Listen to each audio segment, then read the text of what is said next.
Welcome to the Dynamics of Everyday Life, where we demystify some tricky concepts and get to know ourselves a little bit better. Welcome back to the Dynamics of Everyday Life. Today I'm covering a topic that I've had many requests for, and that's narcissism. Now this is a huge topic, and one that's often referred to in social media. A friend of mine once said to me, "It's an epidemic," and it can feel that way sometimes. Because if you aren't interacting with a narcissist, there's every chance you're seeing posts about narcissistic behaviour. And this includes what it looks like, how to avoid it, all those kind of things. Now don't get me wrong, these are all incredibly helpful, especially if it raises your awareness on how someone is behaving towards you. But it might not solve the problem if it doesn't go deep enough in our thinking. So let's have a look at this from a psychodynamic perspective to see if we can make some clearer inroads and hopefully make some changes for ourselves. As I've already mentioned, narcissism is a huge topic, and if you're dealing with someone in your life who's narcissistic, then it's likely that you're feeling overwhelmed about your situation and possibly don't know what to do. I've decided that I'm going to break this theme down into more manageable chunks so that the learning doesn't get lost and we get a chance to consider what's going on for us. It's also easier for us to make small changes as we go along. In a previous episode, I referred to the fact that there are no shortcuts on the yellow brick road, and there are definitely no shortcuts when dealing with someone who has narcissistic behaviour. So in keeping with the theme of the Wizard of Oz and the yellow brick road, I'm starting our exploration into the world of narcissism with the psychological concept of flying monkeys. In the Wizard of Oz, the Wicked Witch puts the flying monkeys under her spell and gets them to do her work for her. Once the witch is dead, the spell disappears and they're free. One can even be seen bouncing for joy as she disappears in a cloud of steam. The monkeys are drawn to the witch by her spell, just as the flying monkeys that surround a narcissist are drawn in by a variety of reasons. How do you know if you're dealing with someone who's become a flying monkey?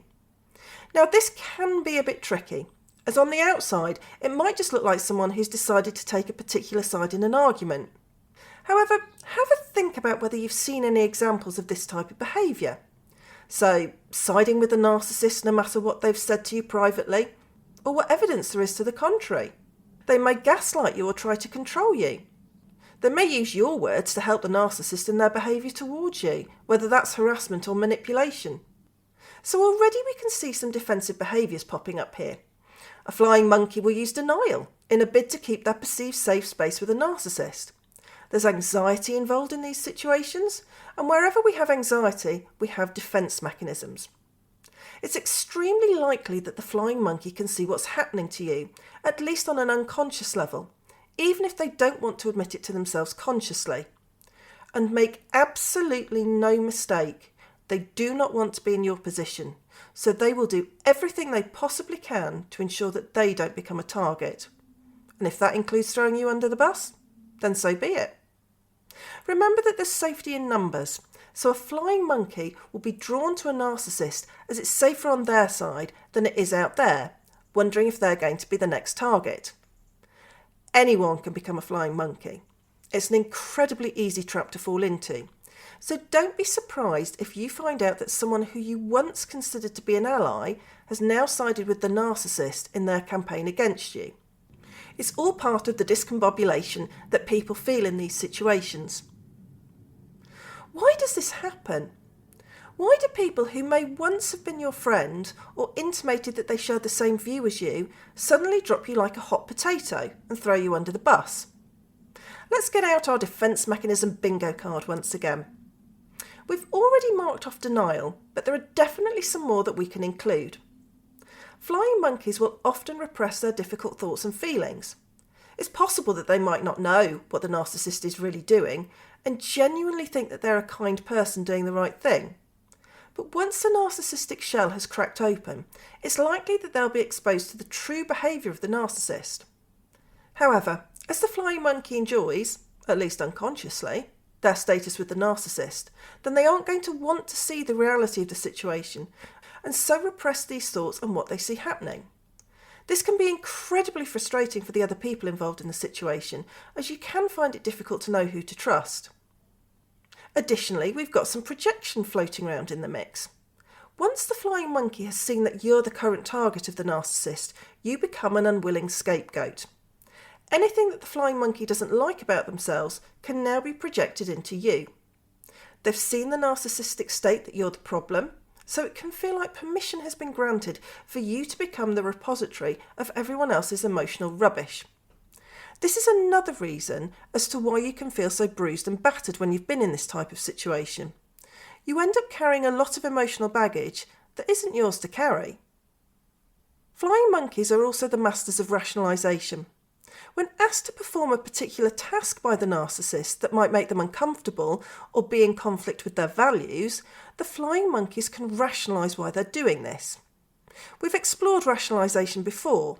Well, we can change the facts and the situation in our minds so that we can make something feel right to us, even if we know deep down inside that it really isn't. A flying monkey might tell themselves that the narcissist has good reasons for actions that are being taken and that they shouldn't question these. This is closely linked to intellectualisation, where emotion is removed and it is the facts that are concentrated on. A flying monkey can decide not to see that a real person is being impacted by the situation and just focus on what the narcissist is presenting to them as fact, which they accept unquestioningly. How do we deal with flying monkeys?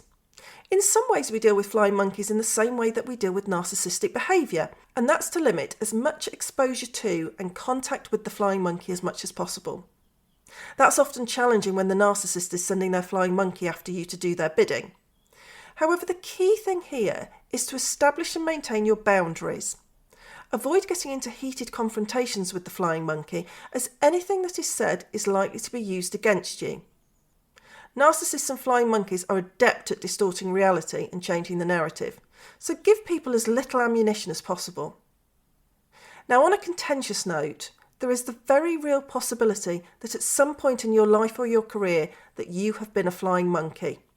It would be great for us to think that this is just something that happens to other people. However, narcissistic behaviour and the impact of this can be so far-reaching and profound, it's very unlikely that at some point you haven't been part of this dynamic. It's also incredibly seductive. As human beings, we want to belong, and if a narcissist is drawing you in with the fantasy of being part of their gang, it can be extremely difficult to resist. The good news is that once you recognise it for what it is, then you can take back control. We're back with our old friend awareness. You can't do anything about this until you're able to see that it's happening. Have a think about situations when you have been asked to do something that you felt uncomfortable about. Were you drawn into a dynamic that just didn't feel right? Did you see someone else's behaviour and wondered what you needed to do to avoid being on the wrong end of their temper? Give yourself some grace here. Dealing with people who display narcissistic behaviour can be extraordinarily challenging and difficult to untangle yourself from. You can end up questioning your thoughts and decisions, so always treat yourself kindly. And don't take anything personally. You aren't a bad person for ending up in this dynamic. It's a well-known psychological structure for a reason.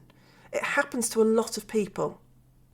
My invitation to you this week is for you to consider where in your life there might be some flying monkeys swooping around and getting in your way. Do you feel that your energy and focus is being diverted by flying monkeys? Are you questioning your decisions or wondering if things happened in the way that you thought they did? Do you find yourself being isolated from certain situations and not part of the gang? Take your time with these concepts, particularly if you think at some point you might have unwittingly been a flying monkey. It might not also be possible to cut these people out of your lives entirely. Narcissists and flying monkeys exist in all walks of life, including families, so it's not necessarily as simple as walking out of the door and not looking back. Know that you're not alone.